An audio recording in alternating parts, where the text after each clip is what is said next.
Boa noite, igreja. Um prazer estar mais uma vez aqui com vocês. Um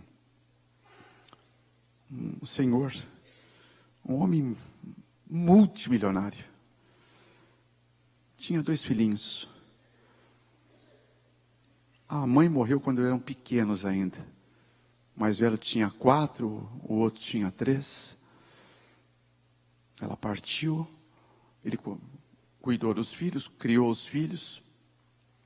E por ser muito rico, ele, comprando terras, cuidava uma enorme fazenda, um rio caudaloso dividindo as terras. Ele procurava comprar terras numa dimensão igual dos 2 lados, assim que ele iria expandindo o seu poder. E já tinha definido, banda de cá para um filho, banda de lá para outro filho. E já quando os filhos cresceram, ele já construiu até uma outra casa, 2 palácios. O palácio que ele morava, o outro palácio era para quando o filho voltasse. Já era um presente da formação universitária dele. Então os 2 chegaram na idade universitária, foram para os lugares que ele pesquisou, junto com a consultoria que teve, das melhores formações para o que ele queria. Ele tratava de reflorestamento, celulose, numa parte, e na outra parte, na outra banda, ele destinou a agropecuária, pecuária, e queria treinar os 2 filhos para que desenvolvessem isto. Um filho foi para Melbourne, na Austrália, fazer engenharia florestal, e o outro foi para Houston, no Texas, estudar sobre agropecuária, essas coisas, administração. Depois de 8 meses, esse pai sentindo-se muito só, porque ele não tinha amigos de verdade. Amigo de verdade é aquele que ele ama você, apesar daquilo que você é. Ele conhece tudo sobre você, mas ele continua com você. Amigo de verdade não é aquele que te acompanha, sabe? Naquelas baladas da vida, não. Mas é aquele que repreende você, porque te ama. É como diz o livro de Provérbios 9, verso 8, né? Não repreenda o escarnecedor para que te aborreça depois. Repreende o sábio e amar-te-á. Então, o amigo de verdade repreende, mas aquele que está sendo repreendido sabe que é por amor. Sabe que ele está interessado no melhor da vida dele. Por que você está aqui hoje, por exemplo? Porque você acredita que aqui você vai ouvir o melhor. Que os conselhos de Deus ainda são os melhores para você. Apesar de, às vezes, eles serem um pouquinho distantes daquilo que a gente gostaria que fosse. Por isso, ontem eu pedi para que você fale no seu coração. E autorize Deus que os seus sentimentos não falem mais alto que a voz dele. Bom,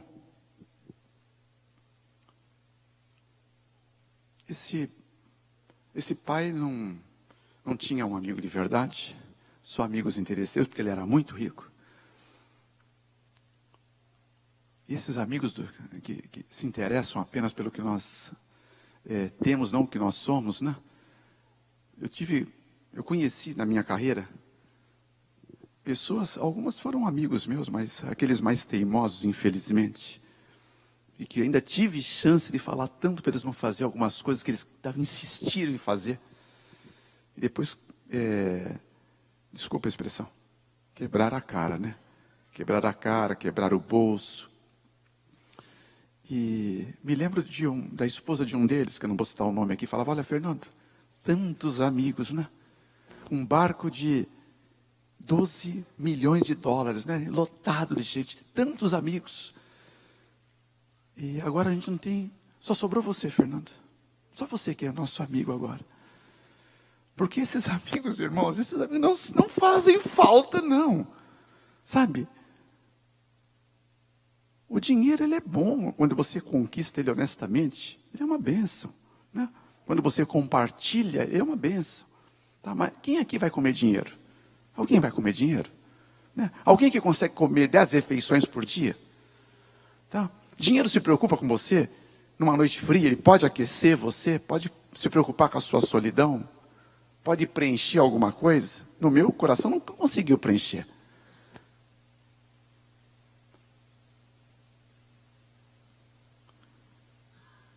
Mas esse homem acreditou que podia.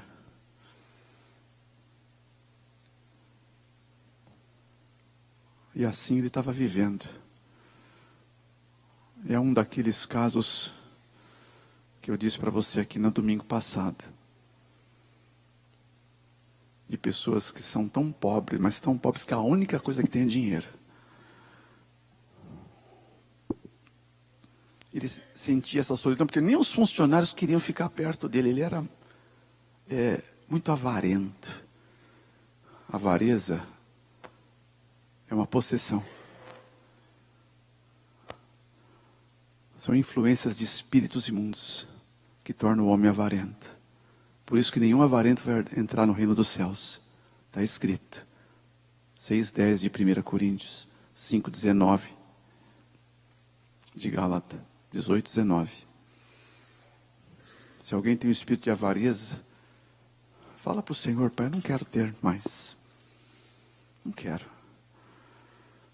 Então, os funcionários completavam o horário e saíam, iam lá para os seus alojamentos. Ele ficava naquele palácio sozinho, né? E numa noite, era por volta de meia-noite e pouco, estava tomando um banho porque ele não estava bem. E teve um AVC, uma banheira daquelas sensacionais de mármore Carrara. Tem uma espécie de mármore Carrara que a placa custa $60. Uma placa só. 60 por 60. Bom, ele saiu se arrastando para procurar o telefone que estava lá no corredor, do lado que não tinha sido atingido, né? Que cena interessante, né? Um homem milionário se arrastando que nem uma lesma, né? Nu em cima de placas de mármore Carrara. Isso chama a atenção da gente para um princípio, sabe? Que essas pessoas que carregam um profundo orgulho no seu coração, que já estudamos e falamos sobre ele aqui, né? Uma presunção, uma soberba.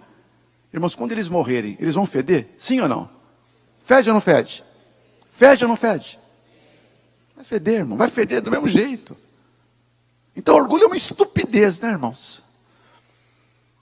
E nós aqui também já gastamos tempo nisso. Ele teve um outro AVC no caminho, no seu rastejar. Ele conseguiu chegar no corredor, só puxar o fio, caiu o telefone, não deu para telefonar para ninguém.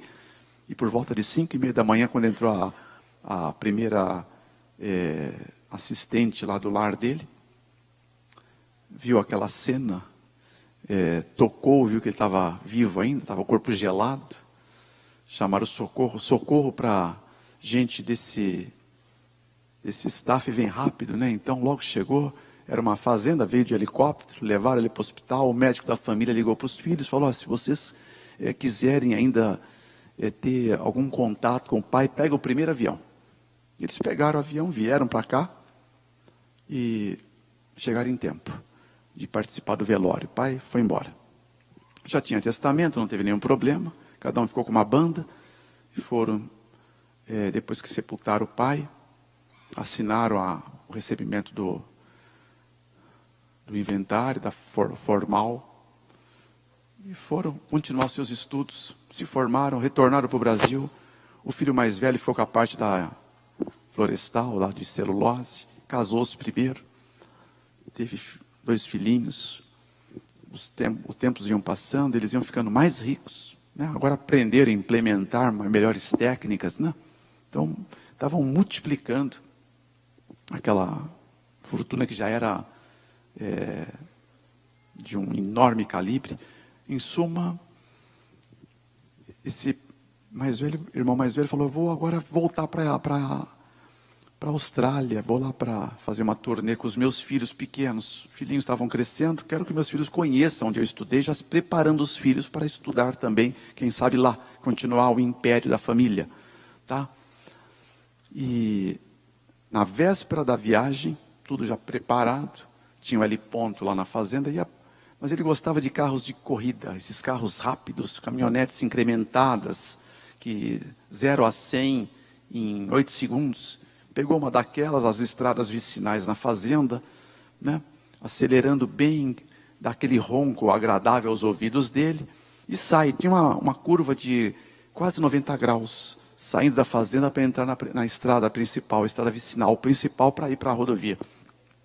E nessa curva, ele se depara com a velocidade já atingindo além do 100, uns 110 talvez, um senhor vindo ao encontro dele. Estava na beirada da pista, uma pista pequena, né, sem acostamento, porque é uma estrada de fazenda, apenas um barranquinho. E aquele homem com uma caixa de madeira, ao ver aquele carro vindo em disparada ao seu encontro, ele pisou. Né? Ele pisou no freio, o jovem milionário lá, mas a velocidade que estava não dava para parar naquele passo. E ele freou, coração, adrenalina 1000. O homem só teve uma reação, né? Pular naquele barranquinho. Ele pulou. O carro passou por cima da caixa de madeira. E na hora que ele conseguiu parar, 60 metros depois, ele estava esbaforido, né? Deitou a cabeça um pouquinho no volante, respirou fundo, olhou no retrovisor, viu que o homem estava levantando, saindo do barranco, né? Deu para perceber que estava com o braço esfolado, estava parecendo o sangue que brotava, mas era coisa simples, só um arranhão mais importante. Ele engatou uma ré, daquelas rés envenenadas, cantando o pneu, voltou 60 metros, parou o carro, desceu, começou a bater no capô. Imagina a cena, batendo no capô, dizendo: o senhor é um louco, o que o senhor pretendia? O senhor queria acabar com a minha vida? Né? Isso aqui tudo, olha, ele subiu, né? Ele estava furioso, subiu lá na parte de trás, né? Na caçamba, não sei como é que chama aquilo lá, da caminhonete, e começou a mostrar, né? Falar para o homem: olha, sobe aqui.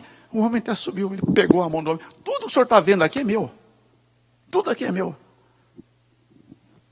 Eu fico mais calmo a saber que hoje em dia, na igreja de Deus não existe pessoas assim. Né? Pessoas com pavio curto. Pessoas explosivas. Pessoas que acham que são donas do pedaço. Não. Então, aqui eu fico um pouco mais calmo. Mas se por acaso tiver uma pessoa que ainda acha que tem um paviozinho curto, é hora de falar: Senhor, acho que chegou o momento do Senhor me dar uma ajuda. Eu não preciso continuar assim. Você só vai continuar assim se você quiser ser. Aquilo que você imaginou na sua alma, assim você é. 23:7 do livro de Provérbios. Mas Deus pode dar uma super, uma ultra, uma mega melhorada hoje no nosso caráter. Se você falar: eu quero. Remolda o meu caráter. Mas aquele homem sentiu-se tão humilhado e falou que já estava indo embora. Falou: já estou saindo, eu sou apenas um carpinteiro que ouvi dizer que o senhor tem aqui uma serralheria. E eu vim oferecer meus préstimos, mas já estou indo embora. Como aquela humildade espantou aquele empresário, né? Mas esses homens de negócios pensam muito rápido. Eles foram treinados para pensar rápido, para decidir rápido. Faz parte da neurolinguística deles. Então, ele pensou: vou contratar esse homem. Porque se ele vai para a cidade, de repente vai dar queixa de mim, vai me complicar a vida. Vou contratar. Vai para a minha fazenda, procura meu capataz, depois eu vou te falar o que você vai fazer. Já até sabia que ia pedir para ele fazer. Dia seguinte, já indo para o helicóptero, para ir para o aeroporto, o capataz chega: o que eu faço com aquele homem que o senhor mandou vir para cá? Ah, sim, ele voltou pertinho da proximidade do helicóptero. E cadê o homem? O homem estava lá por perto, estava com uma tipóia, uma camisa nova que cederam para ele. E Deram até para ele uma caixa, ele mandou dar uma caixa nova de ferramentas, que era o que tinha sido estourado na estrada. Falou, o senhor está bem? O homem falou, sim, não, estou aguardando as suas instruções. Recebeu sua caixa de ferramentas? Sim, está aqui. Uma caixa de ferramenta novinha. Olha, você vai fazer o seguinte, ele pegou o homem e levou para perto da banda do rio e mostrou a casa do irmão do outro lado, do irmão menor. Falou, aquela casa... Falei, a casa é muito bonita, disse o carpinteiro, né? É muito bonita, mas eu não quero ver essa casa, eu não quero ficar mais olhando para ela. E tão menos a face do meu irmão, eles se odiavam. Eles foram criados sem mãe. E o pai procurava instigar um a disputar com o outro. Aqueles jogos e para tentar treiná-los para serem grandes competidores. E isso causou, então, uma profunda divisão no coração.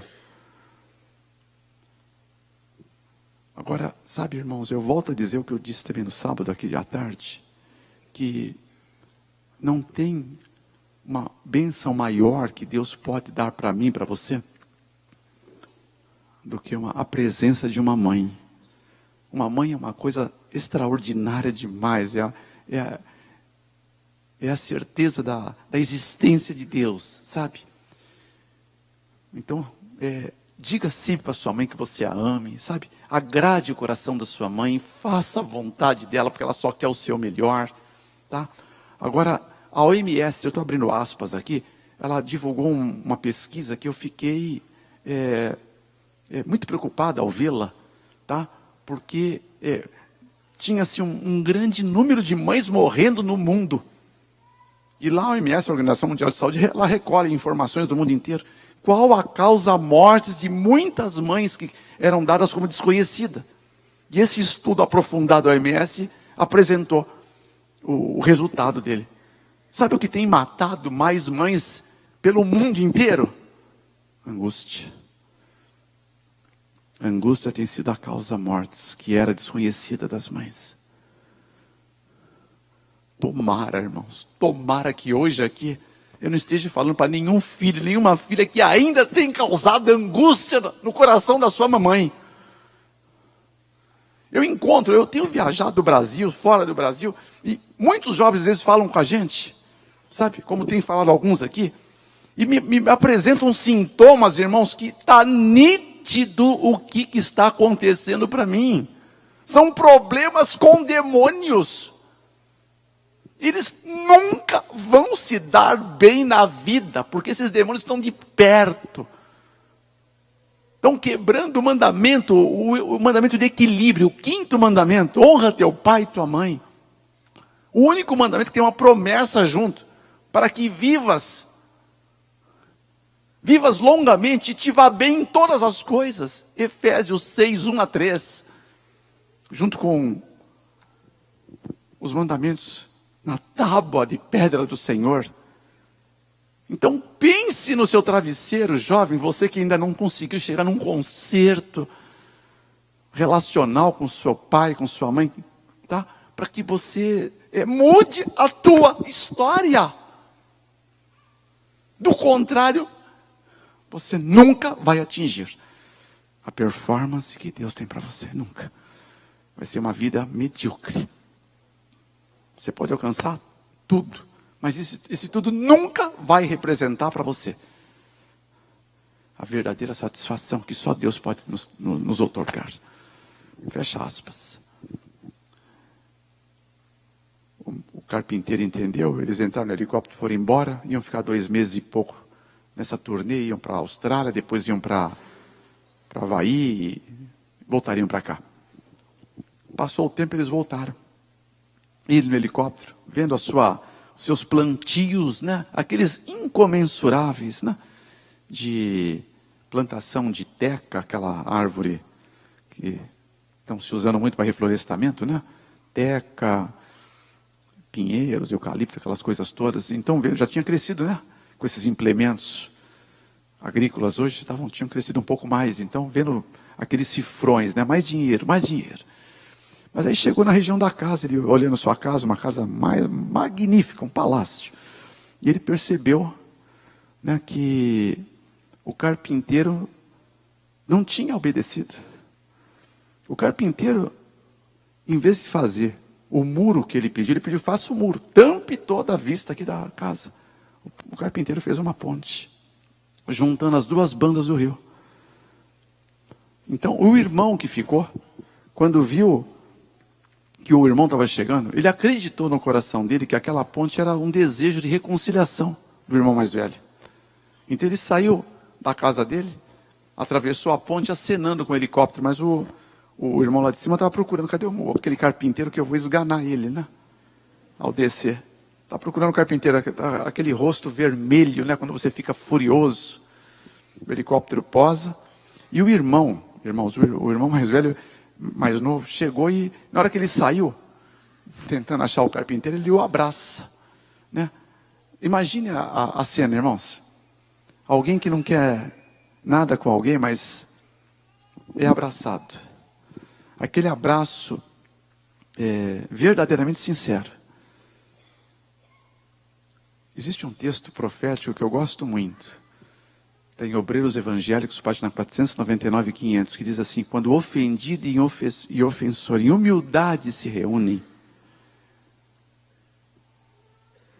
uma luz envolve o ser que clama por perdão. Além de todo o interesse no céu, termina a controvérsia. E a música nas cortes celestes. Amém? A falta de perdão mina toda a tua potência. Bom, agora imagina a cena. Aquele homem estava fulo da vida, né? Mas sendo abraçado. Eu quero abrir aspas também aqui, dizendo o seguinte: quando eu estava no mundão, quando eu atuava lá no meu escritório, os meus relacionamentos, eu não gostava nem muito de cumprimentar as pessoas. Meus clientes eram da alta sociedade, mas quando alguém me dava a mão, eu não gostava. Abraçar, pelo amor de Deus, né? Até saía perto. Mas eu quero confessar que depois que Jesus entrou no meu coração, não tem coisa que eu mais gosto de fazer do que abraçar. Se eu puder ainda abraçar você antes de eu ir embora, eu vou ficar feliz. Eu amo abraçar um irmão, beijar um irmão. É algo, para mim, celestial. Eu falo de todo o meu coração, pode olhar nos meus olhos. Fecha aspas. Então, como os anjos, irmãos, estavam ali rodeando os dois irmãos. Vai imaginando a cena. Porque ela é importante, é um exercício para a nossa mente. Tá? Então, eu fico imaginando o seguinte, que o anjo de Deus, porque o anjo do mal não pode ficar ali perto. Não há poder quando o anjo de Deus está presente. Né? Então, o anjo de Deus, ele tenta destravar aquele braço petrificado do irmão mais velho. Né? Então, aquele barulho de pedra quebrando assim, ele pega e coloca no ombro. Né? Mas ele está procurando aí no outro lá, o carpinteiro. E o outro anjo desse lado, tentando destravar o outro braço. Mas, de repente, uma coisa, isso é sobrenatural. Eu falo porque aconteceu comigo. Me ver, de repente, abraçando todo mundo. Eu entrei num lugar, abre aspas, rapidinho de novo. Um lugar mais miserável que eu conheci na minha vida. Foi na região de Goiás, quase fronteira com Tocantins. Para fronteira já. Era uma região de sem terras, que nós fomos fazer o evangelismo, irmãos. Então nós entramos, o carro do pastor Isaías, que o Manassés conhece bem, ele que me levou lá, ele andava em média 80 por hora numa pista de areia. Sabe? Eu falei, mas pastor, o senhor está muito rápido nessa areia aqui. O carro ficava só assim, dançava. E eu estava lá na frente, tinha que me segurar, porque o carro ia dançando. Né? Tinha mais gente até, todo mundo segurando, tudo quanto é lado. Eu falei, anda mais devagar. Não posso andar devagar. Se eu andar devagar, o carro atola. Então tem que manter essa velocidade para o carro poder dar uma deslanchada nessa areia. Porque era areia de secura, irmãos. Tá? Uma estrada totalmente seca, que não veio água ali há muitos anos. Né? Aí chegamos no acampamento, um monte de gente, parecia uma cidade. Aí nos convidaram para entrar na casa do prefeito de lá. O prefeito que eles nomearam, né? Aqui é um do sem terra também. Então eu entrei naquele lugar, irmãos. Primeiro que tinha um buraco na rua. E naquele buraco brotava um pouquinho de água de um cano. Não sei quem colocou aquele cano. Então tinha um monte de mangueiras que saíam de lá. Alguém chegava, desligava a mangueira do vizinho, colocava um pouquinho a sua, para ter alguma água na casa. Tá? Acho que foi a prefeitura real que deve ter colocado um poço ali, não sei. Né? E quando eu entrei na sala, tinha os sofás eram preto. Nunca vi tanta mosca na minha vida. Era tudo coberto de mosca. Elas só saíam se você sentasse. Irmãos, eu sentei ali, né? Eu estava pensando o que eu ia fazer. Sentei, o pastor Isaías sentou do meu lado. Irmãos, as moscas vinham em cima da gente. Mas nós conversamos com eles. Nós oramos com eles. Ali têm muita dificuldade para tomar o banhozinho deles. Eu estava pingando sem parar, né? O suor, porque, nossa, era um forno ali. A casa, durante o dia, eles tiram o plástico, à noite é um plástico. Por causa do sereno, né? E durante o dia, eles colocam umas folhas lá, dessas folhas de palmeira, para dar uma sombrazinha. Depois que nós falamos, né? Nos abraçamos. E no dia seguinte, tinha ali cerca de uns 22 deles, irmãos, sendo batizados em nome do Pai, do Filho e do Espírito Santo. Sabe? Nós visitamos vários, entramos em vários lugares assim. Agora, e quando eu saí de lá, a questão não é só dinheiro, não, irmãos. Nós ajudamos eles lá, mas a questão não é dinheiro. É que nem na África, o Manassés sabe disso. Sabe? Dinheiro, existe dinheiro.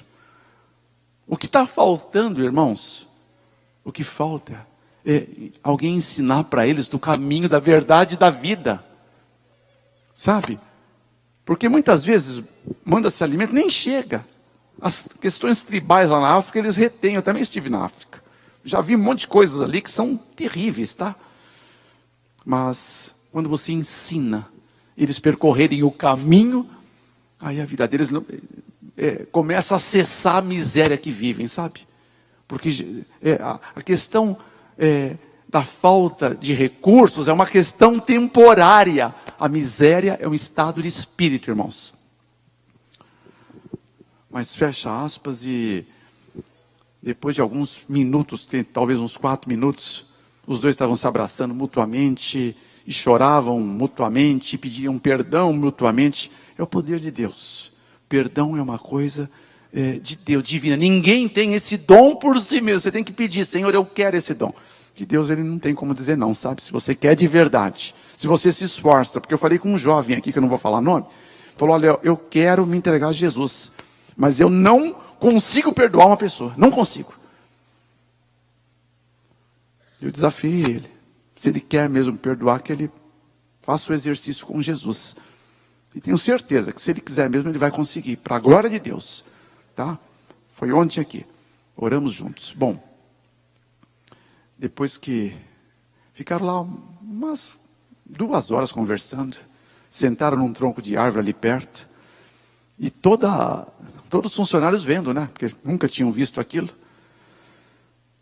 Aí depois que eles se refizeram, os soluços passaram, levantaram, cadê o carpinteiro? Cadê o carpinteiro? Aí o capataz trouxe o carpinteiro, né? Falou, olha, nós queremos, a partir de hoje, contratá-lo para ficar com a gente para sempre. Para sempre. O senhor não vai mais embora. O senhor é o culpado da nossa reconciliação. Mas o carpinteiro olhou bem para ele e falou, olha, eu sinto muito. Eu não posso mais ficar. Porque existe no mundo muitas pontes ainda que eu preciso fazer. Nós somos construtores de pontes. Se nós entendermos, né, que a palavra sacerdote deriva da construção de pontes. Todo sacerdote constrói pontes. Essa é a origem latina da expressão do sacerdócio. Está escrito, irmãos, presta atenção. Vamos aplicar isso realmente. Nós não estamos aqui brincando. Não estamos aqui contando fábulas. Está escrito que vós sois geração escolhida, sacerdócio real, nação santa, povo adquirido, para anunciar as virtudes daquele que vos chamou das trevas, para a sua maravilhosa luz.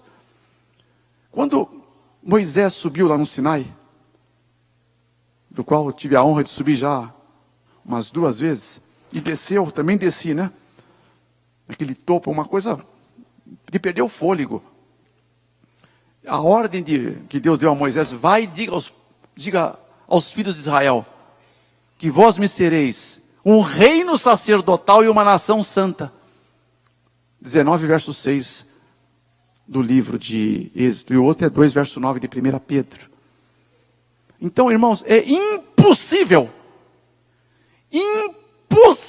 você ser feliz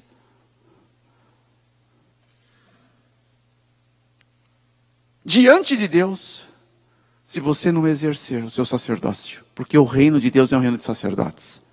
É impossível que haja no céu, irmãos, conforme já lemos aqui, já estudamos, tá? Como está naquela Serviço Cristão, página 87, não haverá no céu ninguém que não tenha um espírito missionário. Ninguém.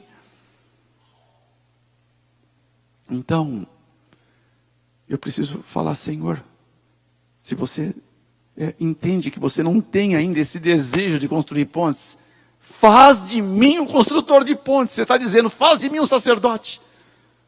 Faz de mim uma sacerdotisa do Senhor. Porque senão você não vai atingir. O sonho de Deus para a tua vida você não vai atingir. Porque o inimigo das almas tem um sonho para você também. Ele odeia Jesus Cristo. E o trabalho dele é descontar isso na tua vida. Porque você é a menina dos olhos do Senhor. Então, se você, irmão, se você insistir em ficar empurrando com a barriga o seu sacerdócio, como eu fiz 40 anos, porque nem sabia o que era isso. Se você não quer, você não consegue um vício espiritual para falar das maravilhas daquele que vos chamou das trevas, se você ainda não conseguiu começar a fazer isso, irmãos, o Salmo 109, verso 17, propõe algo que eu não citaria se não estivesse escrito. Para aqueles que insistem em viver uma mera religião, está escrito, pelo que amou a maldição, que ela lhe sobrevenha. Pelo que rejeitou a bênção, que ela se afaste dele. Porque para você ser um sacerdote, você tem que ter a bênção. A bênção é uma unção sacerdotal que o Senhor outorga aos seus filhos, que querem ministrar, querem realizar a obra de Deus. E ainda diz mais no verso 18, como amou a maldição, e vestiu-se dela, que ela penetre nas suas entranhas como água e nos seus ossos como azeite. Agora, quando você entende, puxa, eu tenho que ser um sacerdote, então, Pai, me capacita para sê-lo. Aí eu uso outro verso para você. Bom, antes desse outro verso, irmãos, me vem uma mente aqui que eu quero que você também considere, tá? O Salmo 75, versos 5 e 6, para aqueles que ainda ficam arguindo a Deus, olha, aquele sacerdote do seu jeito, sabe? Um sacerdócio, desculpa a expressão, meia boca.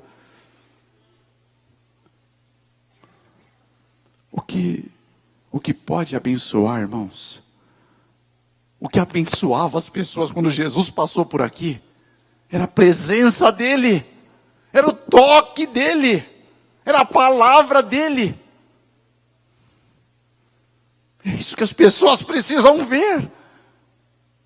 Será que eu preciso ser profeta para saber que existem pessoas que você ama muito, que moram com você debaixo do mesmo teto e não estão salvas? Por que será que eles não se converteram? Será que eles não conseguiram ainda ver um Jesus verdadeiro em você? Será que pode ser inclusive uma pessoa que você dorme com ela? Que ainda não reluz nenhum brilho de uma vida conversa? Alguém tem que começar a reverter essa história. E por que não nós? Por que não eu e você? Porque o Senhor disse para aqueles turrões de coração, né? Não levante os teus punhos contra o Eterno, e nem levante a tua voz contra a rocha eterna. Porque o Senhor, ele fala, eu, o Senhor, ele tem uma taça na mão, cujo vinho ferve, e dará de beber dele. Certamente está escrito, verso 8 agora do Salmo 75, certamente que todos os ímpios da terra sorverão e beberão das suas fezes, irmãos. É um texto pesado. A impiedade significa insistir e não viver o plano original de Deus na nossa vida. Agora, quando você escolhe experimentar o plano de Deus, irmãos, também está escrito, Isaías 51, 22. Eu grifei categoricamente porque eu me vi nesses estados da minha vida. E lá diz que, assim diz o Senhor, Jeová, o teu Deus, eis que eu tomarei da tua mão o cálice da vacilação. Algumas versões é o cálice do atordoamento, mas a melhor tradução da vacilação. Nós vacilamos muito, irmãos. Nós vacilamos muito entre dois pensamentos. As fezes do cálice da minha ira, nunca mais dele beberás. Eis que colocarei na mão daqueles que te entristeceram, que disseram para a tua alma, abaixa-te para que passamos sobre ti. E tu abaixaste as tuas costas até o chão, para servir de caminho para os viandantes. Verso 23 de Isaías 51. Então nós estamos aqui para fazer escolhas. Eu quero implorar você. Pai, me ajuda a experimentar, realizar e começar a fazer acontecer o teu sonho. Não do teu jeito. Pode ser que a forma espiritual, como você a tem encarado, não esteja agradando a Deus. Pode ser. É para você pensar. Pode ser. Porque eu citei aqui orando agora há pouco. As mãos que servem são mais santas do que os lábios que oram. Bom, com essas considerações, existem 3 frases que eu quero que você considere. São importantíssimas para o que nós estamos aqui raciocinando e contemplando juntos. A primeira frase é de Morris Venden. Está num livro chamado Como Conhecer a Vontade de Deus, página 69. Eu grifei e tomei para mim a frase. Parece um poema. Diz, a trilha, né, é a senda que eu tenho trilhado me levou para mais perto de Deus. Embora não tenha sido a trilha que eu escolhi. Embora muitas vezes ela transpusesse os portais da aflição, em meu caminho eu perderia as alegrias que ainda me aguardam. Essa é a primeira frase. A segunda frase eu vou pular, daqui a pouco eu falo. A terceira frase é do apóstolo Paulo. Eu amo essa frase, é uma das gemas da Bíblia, né? Grifei com uma linha dourada lá, a minha Bíblia. 8:18 de Romanos. Para mim, eu tenho por certo, diz o apóstolo, que as aflições desse tempo presente não são para ser comparadas com a glória que em nós há de ser revelada. Amém, Elis? Amém, Marcos? Cláudio? Amém? Amém, irmão Cleto? Que promessa, irmão Cleto? Que promessa. Douglas? Paloma? Tá certo? Pamela, estou aprendendo. Bom, alguém chegou para Jesus, um jovem, né? Ele estava na cruz e disse, Senhor Jesus, o Senhor não pensa em se salvar a si mesmo? O que o mantém aí? O que o segura na cruz? A resposta está em 5:8 de Romanos. Que Deus prova o seu amor para conosco em que Cristo Jesus morreu por nós, sendo nós ainda pecadores. Sabe que o homem tenta falar do amor de Deus com palavras e tem uma grande dificuldade em encontrá-las, porque eu não consigo encontrar as minhas. Eu não consigo. Então está lá em 1 Crônicas 11:34, que o amor de Deus, ele dura para sempre. Salmo 63:5, o amor de Deus ele é tão grande que ele vai até o céu. Até o céu? Ele vai além do céu. Não há céu que possa conter o amor de Deus. Não há céu que possa conter o amor de Deus. Por isso que ele é eterno. Porque é incontível. Né, Manassés? Incontível, Rosana. Bom, também o Salmo 36:5 diz que o amor de Deus dura para sempre. Salmo 59:17, tu és o Deus que me ama. Jeremias 31:13, essa é mais conhecido, né? Com amor eterno eu te amei, com amorável benignidade eu te atraí. Falei aqui pro meu amigo Jean-Rie, lembra, Jean-Rie? Isaías 49:15, o Senhor fala, né? Ainda que uma mãe, né, venha se esquecer do filho que amamenta, eu nunca, jamais me esquecerei de ti. Amém? Porque tem o teu nome. Escuta, olha para mim. Ele tem o nome dele nas palmas da sua mão. Amém? O nome seu, aliás, né? Está nas palmas da mão dele, mudando aqui, melhor, né? O nome de cada um de nós aqui. Imagina o tamanho da mão de Deus. Mas quando ele veio aqui no mundo, aquela mão foi colocada na cruz. Vocês acham que pregos podem segurar deuses em madeiro? Pode? O que o prende aí? Essa é a nossa grande dificuldade. Lá na nossa igreja em São José, lá na Interlagos, São Paulo, um ancião amigo fez um curso bíblico sobre o Apocalipse com um empresário famoso lá de São Paulo, político. E ele terminou o estudo. E ele esperava que ele tomasse uma decisão ao lado de Cristo. E ele falou, olha, dono de uma rede de materiais de construção, falou, me diga, eu estou reservando os nomes por uma questão de ética. Se eu escolher servir a Jesus, olha a pergunta. Primeiro ele ficou maravilhado, ele falou, eu amei o estudo do Apocalipse. Eu nunca imaginei que no estudo do Apocalipse eu ia conhecer a Bíblia como um todo, né? Que é um estudo realmente fantástico. Eu também fiz, né? Fiz sozinho, eu e Deus, o Espírito de Deus, e descobri coisas que eu não sabia, né? São 476 versos, 273 contidos são do Velho Testamento, explicando o que significa aquelas coisas que parecem ser misteriosas, né? Então eu aconselho você que está aqui, que não estudou Apocalipse ainda, tá? Faça esse curso, nós temos esse curso gratuito aqui, tá?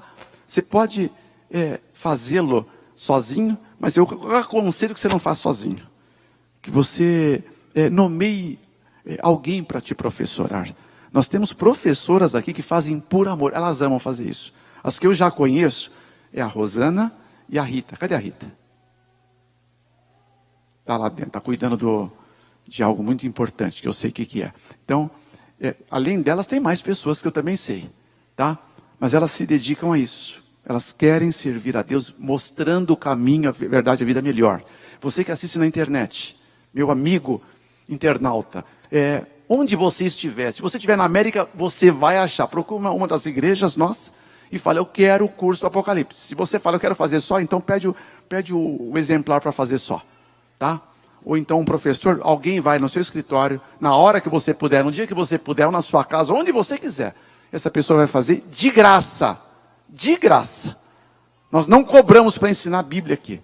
E para ensinar sobre melhor a arte do conhecimento com Deus. Bom, a pergunta era o seguinte, ancião, tal, eu poderia... se eu me entregar a Jesus, continuar com a minha rede funcionando no sábado, mesmo uma vez que eu não trabalhe? Ele falou, não, o senhor não poderia.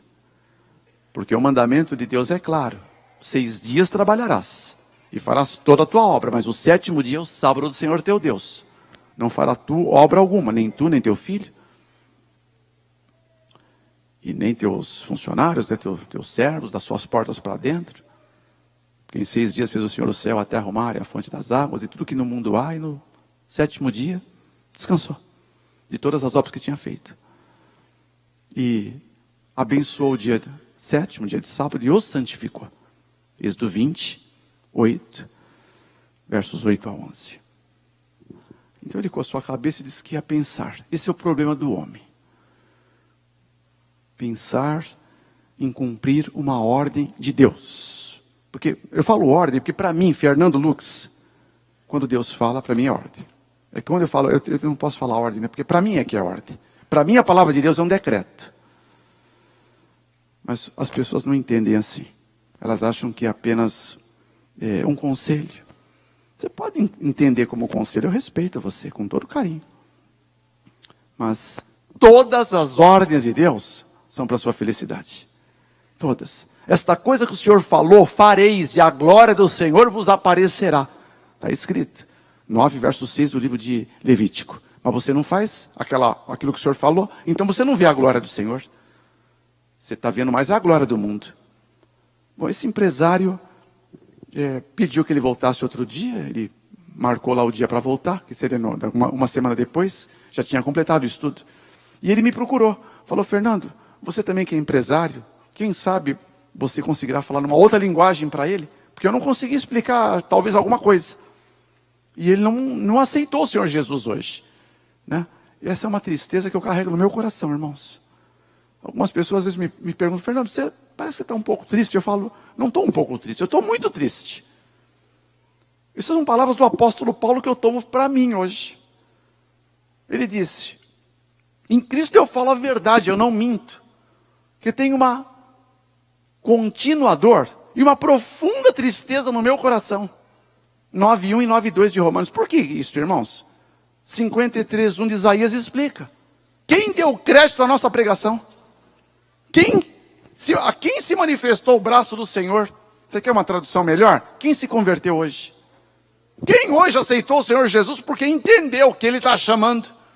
Aceitar o Senhor Jesus é fazer a vontade do Senhor Jesus. E eu preciso ser filho de profeta para saber que tem pessoas aqui que estão com o coração duro, achando que pode ser amanhã, outro dia. E esquece que todos nós aqui, irmãos, apesar de vivermos a síndrome da imortalidade, nós somos todos mortais. É a história que eu já falei do meu relógio de cabeça para baixo. Para que eu não seja também contagiado com essa síndrome. Se alguém tem essa síndrome, faz um favor para nós aqui. Visita com urgência um cemitério. Procura ler as lápides lá e ver que pessoas estão enterradas lá embaixo. Quem de nós aqui pode dar uma garantia do que vai ser daqui uma hora na sua vida? Alguém quer arriscar? Esse tempo não nos pertence. Hoje é o dia da salvação. Agora é a hora sobremodo oportuna, está escrito. 6:2 do livro de 2 Coríntios. E se o Espírito de Deus falar ao seu coração, não endureças o teu coração. Hebreus 3:8 e 9. Mas nós, seres humanos, somos um tanto quanto duros, né? Jogamos duro com Deus. E colhemos duro. Aquilo que você planta, você colhe. Isso é fatal. 6:7 de Gálatas. Bom. Eu falei: olha, João Bela, eu tinha uma agenda complicada, mas na hora que você marcou, eu vou com você lá. Já é uma premissa minha, irmãos. Eu abro mão de tudo que for da minha parte profissional, quando é para primeiro atender a Deus. Primeiro a Deus, irmãos. Eu entendi isso. Isso para mim é um princípio na minha vida. Isso tem sido uma marca da minha bênção, irmãos. Porque Deus tem me abençoado muito, sabe? E o mínimo que eu posso fazer é honrar aquele que só me abençoa. Que só me abençoa. Quanto vale? Quanto vale um lar, uma esposa que te ama, que te respeita, que cuida de você, filhos que respeitam você, filhos que ouvem a tua voz, que amam você, amigos de verdade. Quanto vale? Bom, Deus quer dar tudo isso para você.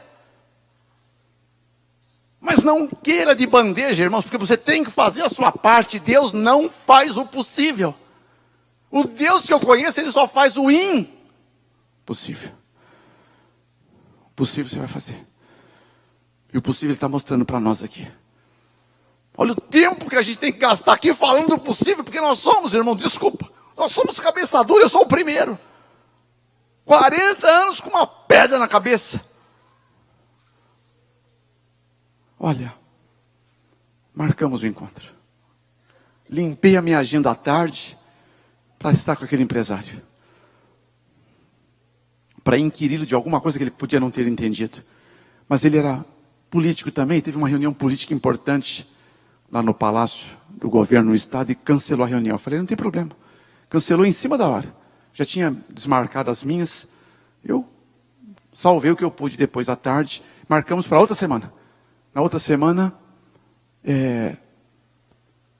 íamos se encontrar com ele, mas também foi desmarcada. Foi desmarcada porque, de novo, teve um outro contratempo. Falei, não tem problema. Marque de novo. Aí marcamos dentro da mesma semana. Não ia esperar outra semana, não. De terça, agora ia ser quinta-feira. Nessa quinta-feira, vocês acreditam que esse homem foi internado no hospital? Descoberto que estava com leucemia. Mas não foi na hora que descobriram, não. Ele não estava conseguindo firmar a perna esquerda. Então foi internado no hospital. E quando foi diagnosticado que era leucemia, aí começou a mudar o tratamento. Mas agora, naquela quinta, isso ficou sabendo, foi no sábado. No sábado que diagnosticaram. Eu falei, vamos sábado à noite lá. Falei, tá bom. Então ele ligou para a família falou, pode vir, a gente recebe vocês a qualquer hora. Então a gente ia no sábado à noite. Mas os médicos decidiram transferi-lo, no final do sábado à tarde, para o Hospital Beneficência Portuguesa. A maior UTI da América Latina. Aí não pudemos efetivar a visita. Que difícil, 4 vezes cancelada a visita. Mas na quinta vez eu vi esse homem. Olha, irmãos, tinha vários políticos. Tinha o representante do governo, o vice-prefeito, vários deputados. Tinha 2 senadores. Nunca vi tantas coroas de flores, irmãos. O caixão, eu não sei, acho que parecia de jacarandá. Não sei se tem caixão de jacarandá. Né? Ou era Emília, mas que caixão bonito. O empresário foi embora. Foi quase 2 meses no final do estudo. A família dele, depois eu soube que teve problemas de partilha, aquelas coisas todas, sabe?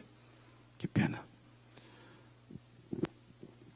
Agora, a detrimento disto, algumas pessoas acreditam que se deixarem de trabalhar no sábado, vão empobrecer, vão ter menos lucro. Mas eu trabalho há 39 anos no mercado financeiro. Os meus clientes principais, e que foram e ainda são clientes judeus. Eles são guardadores do sábado desde que eu os conheço. Esses clientes, eles têm uma malha de amizade no mundo. E eu conheci alguns, a história de alguns deles. São os homens mais prósperos que eu conheci na minha vida. Mais prósperos. Todos são guardadores do sábado do Senhor. O Eli Orn, Dr. Eli Orn, ex-dono da Cirela Construtora, cujos pátios e canteiros de obras, nas sextas-feiras, a partir das 14 horas, não tinha mais ninguém trabalhando. Esse homem vendeu. Olha a luz de um homem que tem a tocha de Deus à frente. Ele vendeu a empresa, irmãos, quando a empresa estava supervalorizada, as ações supervalorizadas. Vocês, alguns aqui devem conhecer o drama da PDG, né? Bom, ele vendeu no auge, embolsou uma fortuna. E logo depois veio a crise. as ações iam valer metade. Bom, ele entendeu que era a hora certa de ele vender as ações. Nós vamos ter uma crise terrível nesse planeta ainda. Algumas, mas vamos ter crises cada vez mais difíceis. Eu, depois que entendi isso, coisas que eu nunca conseguia antever, irmãos, antes de experimentar a dilatação mental que Deus dá aos seus filhos, sabe? Hoje eu as entendo, já estou preparado, já estou redeado para elas, sabe? Vai ser uma sofridão para esse planeta, irmãos. Escuta o que eu estou te falando, porque eu estou aqui em nome de Jesus. Você é filho de Deus, você não precisará sofrer o que o mundo vai sofrer. Mas se você insistir, irmãos, e acreditar no teu taco, me desculpe a expressão, você vai padecer. Porque o homem planta, o homem colhe. Eu já estou insistindo nisso. Gálatas 6,7, eu repito. Tá? Eu estou aqui em nome de Jesus para preparar a gente, para a gente poder, irmãos, viver à margem das crises que vão assolar. Tá? Amanhã falarei sobre isso de manhã. Se você tiver que faltar um dia, não falte amanhã cedo. Que falarei sobre o colapso mundial. Com toque de consultoria. Bom, irmãos, Eliorn, doutor Eliorn, a esposa dele é maravilhosa, irmãos. Uma mulher de Deus. Os filhos são maravilhosos, irmãos. São todos de Deus. Ele foi convidado para fazer uma palestra numa universidade lá em São Paulo. Ele já é um senhor. Então, acho que não sei quantos, acho que tinha uns 3.000 jovens ouvindo o Dr. Eliorn, né? E foi vários empresários também o souberam contratar e foram assistir a palestra. De várias áreas do mercado, também do financeiro. Esse homem falou 3 horas, Manassés. Ele falava o tempo inteiro, quando ele dissertava o seu conhecimento sobre a economia imobiliária, irmãos. Ele falava que Deus o ajudava aqui, que Deus dava luz para ele para fazer isso, que para comprar um ativo, ele falava com Deus, ele falava o nome de Deus toda hora. Ele fez questão de falar e reiteradas vezes que ele era um guardador dos mandamentos de Deus. Alguém perguntou o que significava isso. Ele falou, eu guardo os 10 mandamentos, inclusive o 4º mandamento que vocês não guardam.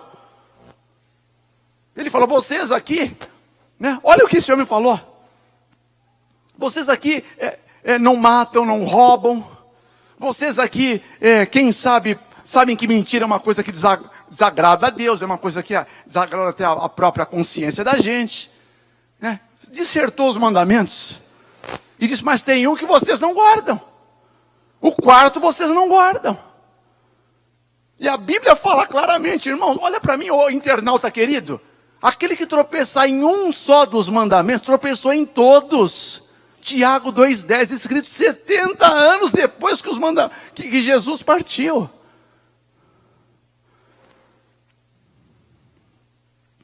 E o próprio Jesus disse, não cuideis que vim destruir a lei ou os profetas. Não vim abrogar, não vim mudar a lei. Eu vim cumprir a lei. E na verdade, eu vos digo que até que o céu e a terra passem, nenhum tio, nenhum jota da lei será tirado, omitido, sem que tudo se cumpra. 5, 17 e 18, eu repito, de Mateus.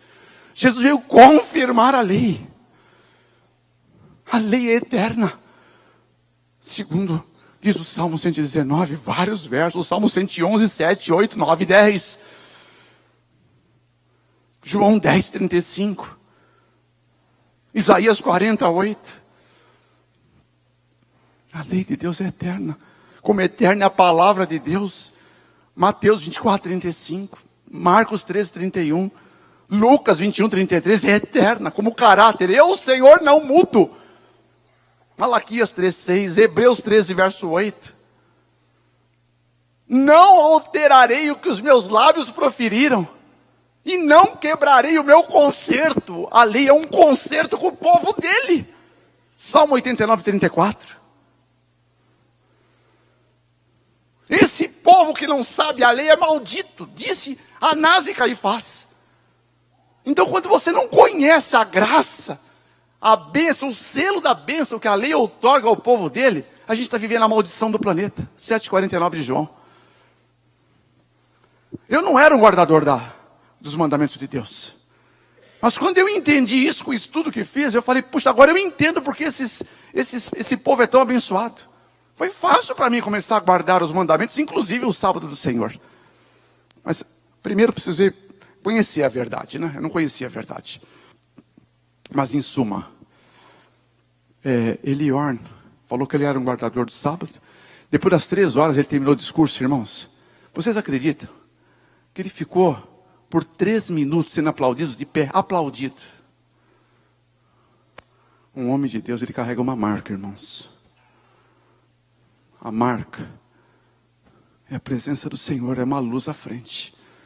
Que você está à sua disposição quando você quiser testemunhar de quem é o Deus que você serve. Olha, deixa eu te contar como é que eu cheguei nisso. Como é que eu conheci esse mandamento. Para começar a fechar agora. Irmãos, foi no dia do acidente que começou a minha escalada. O dia que eu perdi a minha esposa, a mulher da minha vida. Porque eu achei que eu só tinha ela. Era a única chance que eu tinha. Era tudo que eu tinha. Ela e meu bebê. Um acidente do qual eu não participei. Não estava no veículo. E sabe quando pedem para você os documentos da sua família? Que partiram? Então eu fui para casa com essa incumbência, buscar os documentos da minha esposa. Na hora que eu entrei na minha casa, meu corpo começou a tremer, mas tremer desesperadamente. Nunca tremi assim na minha vida. Era desespero. Meu corpo ficou cheio de hematomas, porque eu me beliscava, irmãos. Eu me beliscava, porque eu falei, não, eu tenho que acordar, não é possível, não pode ser verdade. Hematomas. Alguns lugares até sangrei, porque eu queria acordar, mas eu não conseguia acordar, irmãos. Era verdade, era real. O drama desse mundo é real. Pessoas vão se perder de verdade. Pessoas que você ama, é capaz que se você não fizer alguma coisa agora, nunca mais poderá vê-las. Salva alguém. Começa aqueles que estão pertinho de você.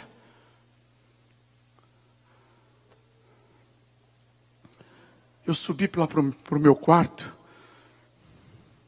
A única coisa que eu conseguiria fazer era cair. Então eu decidi cair na cama, que ela nunca mais iria deitar comigo. Eu estava berrando.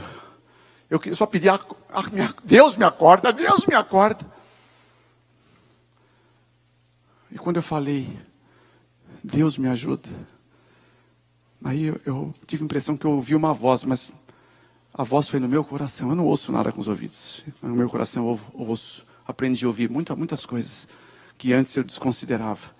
Era o Espírito de Deus, que eu nem conhecia, que eu nem sabia que existisse. O Espírito de Deus falou, pega a Bíblia. Olha só, pega a Bíblia. Que Bíblia? Eu nunca peguei Bíblia. Eu tinha uma biblioteca, irmãos. Uma biblioteca maravilhosa de economia e de outros temas. Dinheiro pode comprar para você uma biblioteca fantástica como eu tive. Se você nem imagina a minha biblioteca, mas dinheiro não pode comprar sabedoria. Tinha um palácio fabuloso, mas dinheiro não pode comprar um lar. Relógios eu tinha vários de ouros, clavejados de brilhante, cuja marca eu não vou falar. Mas dinheiro não pode comprar o tempo. Não pode, não pode.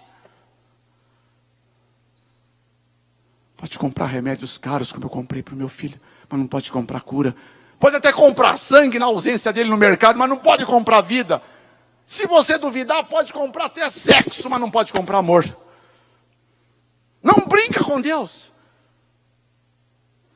Porque o dinheiro tem o seu limite, como tudo debaixo do céu tem um limite. Olha, aquela palavra, pega a Bíblia. Aí, irmãos, é um nome que toda vez que eu cito, minhas pernas aqui, elas bambeiam. Eu falei, então, me ajuda, Jesus. Esse nome Jesus, quando há uma forma diferente de falar o nome de Jesus. Sabe que o nome que o diabo mais gosta de recitar na sua boca? É o nome de Jesus. É Jesus para cá, é Jesus. Aqui na igreja dele, ele coloca que Jesus é o Senhor, porque ele não vai colocar que o diabo é o Senhor lá, irmãos. Ele não vai fazer isso. Quem que vai na igreja que está escrito que o diabo aqui é o Senhor? Só os satanistas de plantão. Mas quando você diz Jesus, porque você ama Jesus, porque você quer Jesus, faça um teste se você acha que eu estou brincando. Quando alguém nos ama de verdade, até o jeito de dizer o nosso nome é diferente, não é verdade? É assim, que alguém que ama Jesus cita o nome dele, e quando você cita, você desencadeia poder. E esse poder, por um instante, me levanta. Eu falei, Jesus, Jesus, Jesus, Jesus é o nome mais poderoso que há debaixo do céu. E o único nome pelo qual importa que eu e você sejamos salvos. Quem crê, diga aleluia, Jesus. 4, verso 12 do livro de Atos.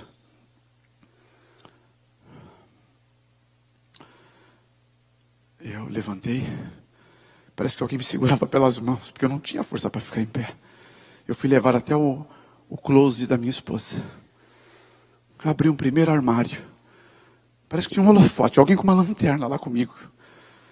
Estava tudo escuro, não acendi interruptor de lâmpada nenhuma. E de repente, aparece a Bíblia dela. A Bíblia da minha esposa. Eu folhei, na hora que eu abri, peguei. Irmãos, na hora que eu toquei na Bíblia, o tremor parou instantaneamente, irmãos. Eu estou aqui em nome de Jesus para testemunhar para você. Instantaneamente. Tem poder nesse livro, irmãos. O Deus que eu conheci, ele se manifesta nas páginas desse livro, amém? Esse livro é a única fonte de poder que pode transformar uma vida. A minha foi transformada por esse livro, da água para o vinho. Só tem uma coisa. A palavra escrita chama-se Logos. No princípio era o verbo, ou era a palavra. E a palavra era Deus e a palavra estava com Deus. João 1:1. Você tem que tornar essa palavra Logos, Rema, R-H-E-M-A. Logos é a palavra escrita. Rema é a palavra vivida, a palavra exercida, a palavra posta em prática para mudar a tua vida. Na Bíblia escrita, irmão, não vai mudar a vida. Mas quando você tira de lá e põe aqui, aí você começa a mudar a vida. Não só a sua, mas de todos que te cercam. Porque você não é mais o mesmo. Olha, sabe o que estava escrito na capa? Sabe o que estava escrito? Na capa, com a letrinha dela, que eu nunca mais ia ver. Ela escreveu para mim. Cláudia, ela escreveu para mim, ela não sabia. Ela tinha 14 aninhos quando escreveu aquilo. Hoje essa frase é tua. Abre bem os ouvidos agora. É a segunda frase que eu pulei aquela hora. Deus jamais conduz os seus filhos. Jamais. De maneira diferente, Douglas. Das quais eles escolheriam. Se pudesse ver o fim desde o princípio. Eu vou repetir. Deus jamais conduz você, filho. Você, filha. De maneira diferente. Filho. Filha, que você mesmo escolheria se você pudesse ver o fim tão bem quanto Deus vê. Amém? Quem entendeu, diga glória a Deus. Ciência do Bom Viver 479. Essa frase até hoje fala comigo. É o primeiro texto profético que eu li na minha vida. Profecia. Ellen Goldwhite é uma profetisa que descansa. Que olha para mim um pouquinho, irmãos internautas, essa igreja, alguns me falam, a igreja que você frequenta é a igreja de Ellen White, a igreja que é dela. Eu falei, não, a igreja não é de Ellen White, a igreja é de Jesus. Mas não foi ela que fez, não, ela não fez a igreja. Ela foi uma pena do grupo dos que iriam fundar a igreja. Nós temos 28 doutrinas, irmãos. 28. Tomara que você conheça as 28. Tá? Então, nessas 28 doutrinas, nós temos a 17ª, que fala sobre dons e ministérios espirituais. O 18, o dom de profecia. Sabe que todos vocês aqui, irmão, todos vocês, nesses últimos dias, poderão ser usados por Deus como profetas. Porque essa é uma profecia que está no livro de Joel 2, 28 e 29. Está lá em Apocalipse 10. Então, não subestime Deus. Porque levantarão profetas nos últimos dias, irmãos. E a senhora White foi uma delas. Porque ela permitiu ser usada por Deus. Em detrimento se as pessoas iam gostar ou não.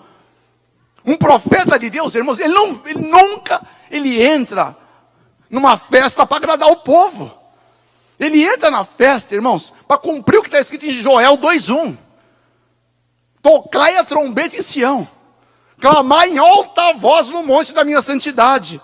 Perturbem-se todos os moradores da terra, porque o dia do Senhor vem e ele está perto. Significa, irmãos, que eu descobri depois de algum tempo, sabe, que o profeta de Deus, ele incomoda. O profeta de Deus, muitas vezes ele é mal falado, ele é mal julgado, ele é discriminado. O profeta de Deus não está preocupado com tapinhas nas costas, não. Ele está preocupado em proferir a mensagem que Jeová colocou no coração dele, quer doa, quer deixe de doer. Porque ele sabe que disso, irmãos, para que o sangue de ninguém caia sobre as costas dele. E a mensagem verdadeira, a mensagem de Deus, não é aquela mensagem não que a gente sai pelas portas dando pulinhos de alegria. A mensagem de Deus é aquela que você sai triste com você mesma. Com você mesmo. Porque você descobriu que você é um pecador. Você descobriu por que Cristo morreu por você. As pessoas pensam, Deus permitiu o filho na cruz porque Deus me ama. Não! Pelo amor de Deus! Sabe por que Deus colocou o filho dele na cruz? Irmãos, o filho dele teve que ir na cruz. Simplesmente porque nós nos destituímos de tudo que é santo. Nós entramos num grau de miserabilidade, de desgraça, vivendo sem a graça de Deus, um estado de miséria, que a única coisa possível para nos salvar seria o Filho na cruz. Onde está o amor de Deus nisso? O amor de Deus está aqui. E Cristo sangra até o fim. Cristo sofre como nenhum ser humano que pisou aqui sofreu. Porque ainda assim Deus nos amaria. Deus nos amou, ama e quer amar sempre. Miseráveis pecadores. Bom, Ele quer mudar isto. A mensagem de Deus, ela perturba, ela incomoda e ela nos entristece. Porque a gente entende que nós somos totalmente dependentes de Deus. Totalmente. Sem Ele não dá para fazer nada, irmãos. Eu desisti. Se tem alguém aqui dependente de Deus, eu quero dizer que eu sou o primeiro. Totalmente, eu não consigo fazer nada mais na minha vida sem Jesus. Sem Jesus a minha vida não tem mais sentido. Eu falei, se algum dia eu não puder mais falar do teu amor, Pai, o Senhor me recolhe. Porque não tem mais sentido para mim. Não tem. Irmãos, o mundo inteiro estava ganhando, irmãos. Eu estava ganhando. Um dia, numa tarde, irmãos, de uma quinta-feira, eu fechei um negócio. Aquele que eu acertei na veia, sabe, no mercado financeiro?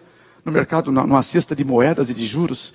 Eu ganhei uma pequena fortuna, irmãos. Muito dinheiro, irmãos. Muito dinheiro. Dava para fazer o que eu queria só com aquilo lá. Mas naquela madrugada, eu não dormia. Eu não dormia nunca. Eu tomava aquilo que provoca Alzheimer, que é o Lexotan, e um coquetelzinho que me der, mas eu não dormia nem assim. Eu ficava andando no meu quarto. Eu acho que se eu dividir essa sala aqui por 3, ou por 2,5, eu tenho meu quarto, que eu tinha. Eu ficava andando nele, no meio de uma mobília palaciana. Eu dei não sei, acho que eu dei mais de 100 voltas. Tinha um rastro no meu quarto. Aí quando a lua começou a mudar de posição, começou a refletir as águas de uma piscina transcendental que tinha naquele lugar, um jardim para todo quanto é lado, postes, esculturas, e a luz da água começou a entrar sobre a persiana, e aquilo me chamou a atenção. Eu olhei entrar a persiana, vi a água brilhando com a luz do luar, era 13h05 da manhã, marcava um relógio cheio de diamantes. Eu pus um hobby, era uma noite de calor, e desci e dei um mergulho. Eu não queria voltar mais não. Não queria voltar. Porque eu tinha descoberto naquela noite que, ainda com a pequena fortuna, eu continuava sendo o mesmo miserável que era. Não com essas palavras.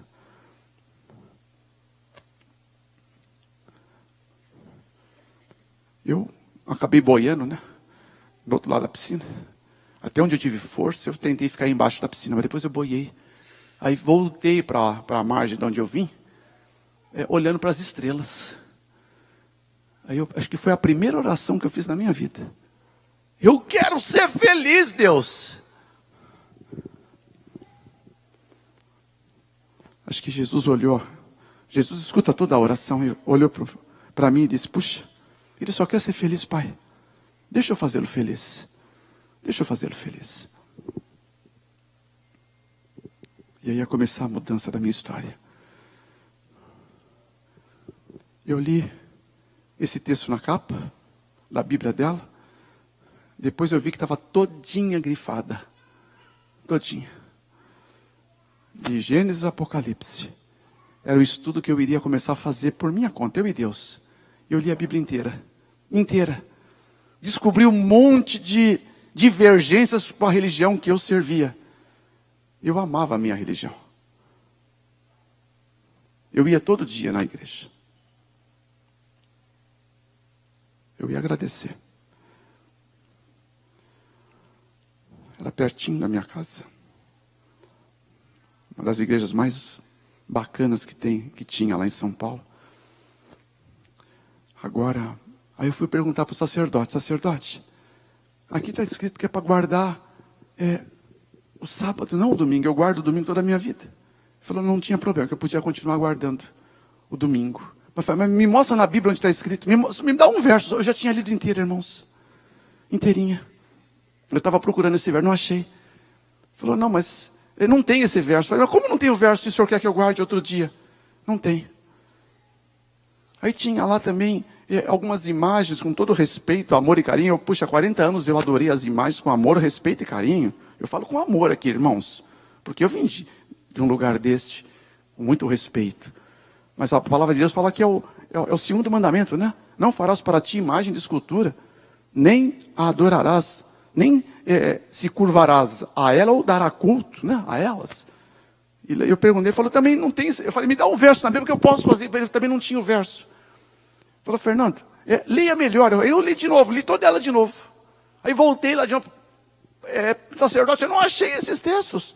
Aí ele falou para mim: não, é o seguinte, com todo respeito, irmãos, com todo respeito, diz que o Papa, com todo respeito, eu oro por ele todo dia. Deus sabe, todo dia.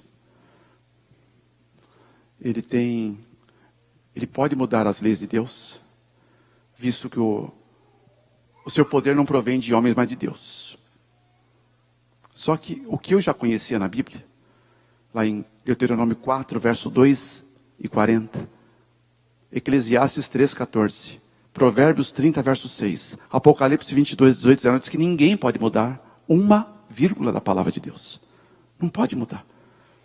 Não pode. Eu comecei então a ficar um pouco preocupado, porque como que um homem pode mudar? Aí eu falei: mas como eu gosto de estudar, eu fui da onde surgiu o domingo?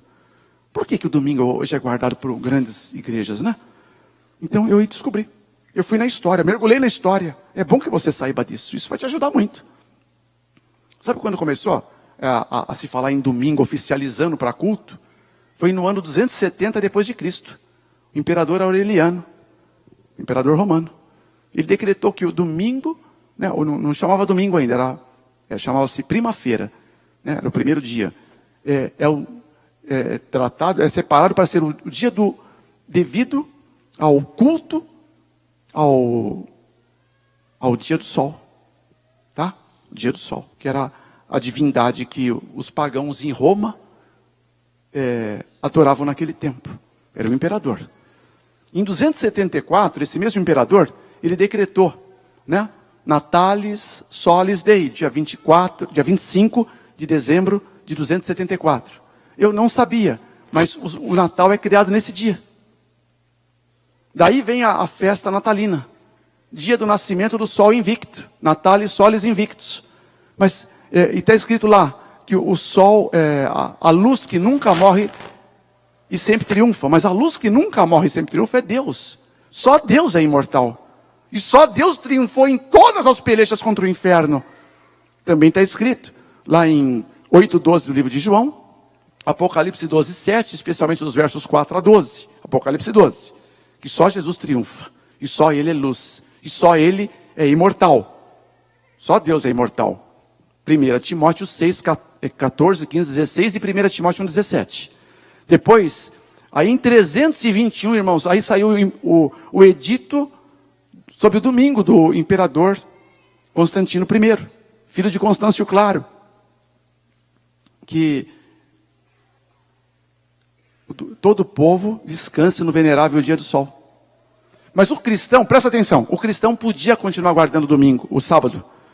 Os pagãos já guardavam o domingo.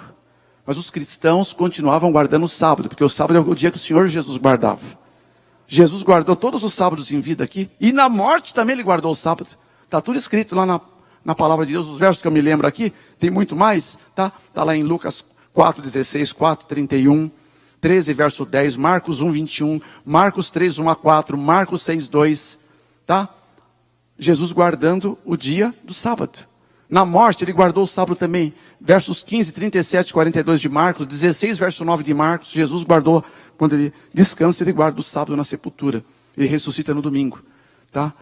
E ele não disse que era para começar a guardar o domingo, porque ele ressuscitou no domingo. Ele falou que em homenagem à ressurreição, que era todos para se batizar em nome de Jesus. Não para guardar o dia. Não existe esse verso na Bíblia. Se você acredita que existe, não existe. Você pode procurar e me dá o verso. Se você me dá o verso, eu vou falar para você então, e vou subir aqui em cima amanhã. Eu estou ainda aqui, sábado e domingo. Me dá o verso que Jesus manda guardar o domingo. Um verso só. Você da internet pode mandar por e-mail. O verso que Jesus manda guardar o domingo é esse. Tá? Eu vou falar para todo mundo ouvir aqui. Um verso que Jesus autoriza a santidade do sábado ser transferida para o domingo. Me dá o verso que eu falo para todo mundo aqui. E ainda te dou um prêmio. Tá? Bom, então, 321 saiu o edito. Em 325, mas ainda não era... Irmãos, em 321, o cristão guardando o sábado e o pagão domingo, surgiu o fim de semana. Aí surgiu a dobradinha fim de semana, sábado e domingo. Por isso que esse sábado e domingo que você guarda hoje, que você tem livre, alguns têm livre, em função de 321, o edito de Constantino. Porque o sábado era o dia. E já tinha se passado 321 anos. O sábado ainda era guardado. Teve que sair um edito, um decreto para que se começasse a guardar o domingo. Agora em 325, o primeiro concílio de Niceia. Tá tudo, irmãos, isso está tudo na história. Na história. Acessa, tem vários canais de enciclopédias. Eu te recomendo uma delas que está bem enxuto. Tá? A Enciclopédia Britânica, volume 9, artigo domingo. Tá? Então, 325, o primeiro concílio, foi decretado por Constantino I, que o domingo seria o dia universal do sol invicto. E a Enciclopédia Católica, com todo respeito, diz que Constantino nunca se converteu. A palavra é que ele se converteu no ano 312, né? Naquela batalha do rio Milvo com Maxêncio, o imperador de Roma, para o Oriente, que era de Constantinopla. Ele ganhou a guerra e tornou-se cristão, favoreceu os cristãos, mas ele nunca se converteu, segundo a própria enciclopédia. Porque ele favorecia as duas religiões, o paganismo e o cristianismo. E a enciclopédia Hydra diz que ele realmente não se converteu, não. Porque na véspera da sua morte, ele sacrificou a Zeus. E usava um título pagão, sumo pontifício. O imperador romano usava, e esse título é só devido a Jesus. Sumo sacerdote, meu e seu, 4:15 do livro de Hebreus. E em 364, aí saiu o decreto, irmãos. Foi num cânon número 29, em Laodiceia. quando o Império Romano decreta, né, que se alguém for pego guardando o sábado, ou outra expressão que alguns usam, judaizando no dia do sábado, será extirpado da igreja de Cristo. Então aí ia sofrer confiscos, perseguições até a morte, tá? Então, aqueles que eram cristãos, desculpa a expressão, meia boca, deixaram de guardar por represálias. Mas havia pessoas que continuaram guardando. E alguns foram mortos. Queimados em fogueira, guilhotinados, tá? Dependurados em forca. Bom, em 590, com todo respeito, agora já um Papa, Gregório I, ele lançou uma carta ao povo romano, uma encíclica, né? Chamando de profetas do anticristo, os verdadeiros guardadores do sábado bíblico, o 7º dia. Que domingo é o dia do Senhor, segundo Apocalipse 1:10. Só que lá não fala isso. A Bíblia, aqui você tem, eu desafio você, para você olhar lá em Êxodo 20, verso 10, 15, verso 14, Deuteronômio. Você olhe também em Isaías 56, 4, 58, 13. Olha em Ezequiel 20, verso 12, verso 20, que o dia do Senhor na Bíblia é o sábado. Shabat. Shabat. Dia do Senhor. Bom. E com isso, eu falei, o dia do Senhor, eu comecei a guardar o sábado. Mas eu fiquei tão triste com a questão de religiões mudarem a palavra da Bíblia. Eu falei, não quero mais seguir religião nenhuma. Eu vou só seguir a Bíblia. Foi a minha decisão. Fiquei muito bravo com essa questão religiosa. Porque com a Bíblia ninguém vai mais me dizer coisa que não está aqui. Comecei a seguir a Bíblia. Do meu jeito, do jeito que eu estava entendendo melhor, eu estava seguindo. A minha esposa que faleceu, ela era adventista do 7º dia de berço. A Márcia. Eu nunca deixei ela falar comigo sobre religião. Eu só falava para ela, não falei nesses termos, mas é o jargão que o mundo usa. O time que está ganhando não se mexe. Eu estava ganhando em tudo.